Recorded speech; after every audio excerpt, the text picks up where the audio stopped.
Hey, Real Talk with CC once again, also known as Wordsmith 1982 on the YouTube platform. Here we go. Finances and toxic relationships. So when you go into marriage or any type of partnership, ideally you don't want to have that thought of mind where you're thinking that you need to set money or funds aside for yourself. Let's talk about the reality of that. So you are an individual and you are entering a partnership or a marriage with another individual.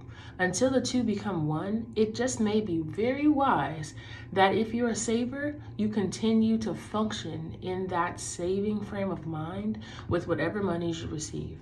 It's not that you're taking away from the partnership or relationship, you're earning trust in it. So you're coming into the partnership or the relationship with the mindset that you want to earn, you want to grow in this relationship and allow the other person to earn your trust in financial stability. Now in marriage, when it comes to marriage, you hopefully have dated the person long enough to understand where they are with their financial aptitude and where they are on the trust barometer. And if you don't trust them, hopefully you did not decide to marry them. But if you did, hello to those, if you did, it wasn't my specific situation, but I'm speaking to those who may have done that.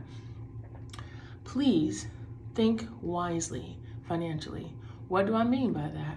So whether you or your partner have a higher earning potential or not, whether both of you do or one of you do, it is very, very, very wise for the person who is able to save or able to handle money the best to be in charge of that.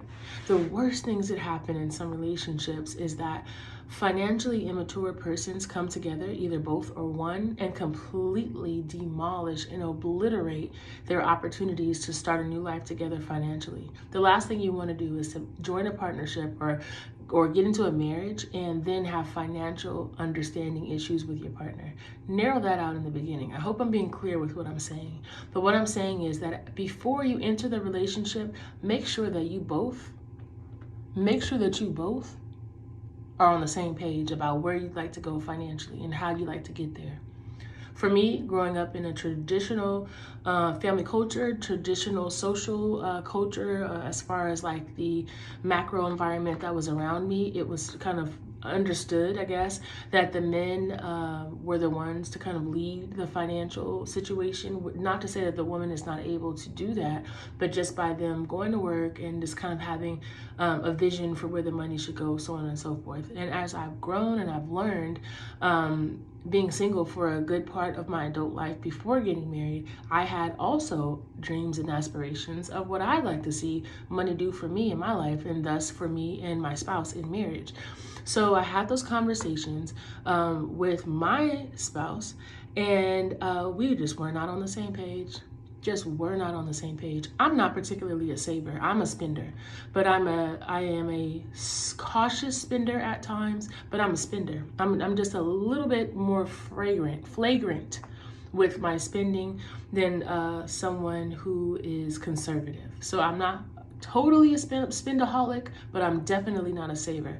So budgeting is something that I am wanting to learn more about. I'm wanting to apply more to my life and wanting to reply to whatever relationship is a next step for me. And so by me being female, me having been married before, and me having this understanding of my spending style, now I know how to go into another relationship if that's what the Lord would have for me, or if God would have reconciliation in this particular marital situation that I'm separated from. I have a better understanding of what God would have for me as far as budgeting and how I could bring that to the table and cut down on some of the level of toxicity when it comes to financial imbalance in relationships, because financial imbalance will definitely bring toxicity. So let's just stop that right there.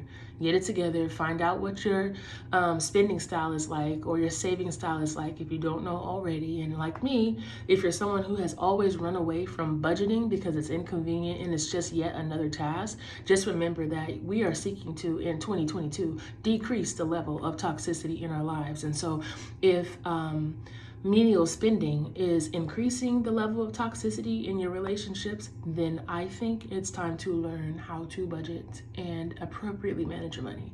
Thank you so much. I'm CC Wordsmith 1982. Look, I almost forgot. Wordsmith 1982 on both the YouTube and TikTok platform.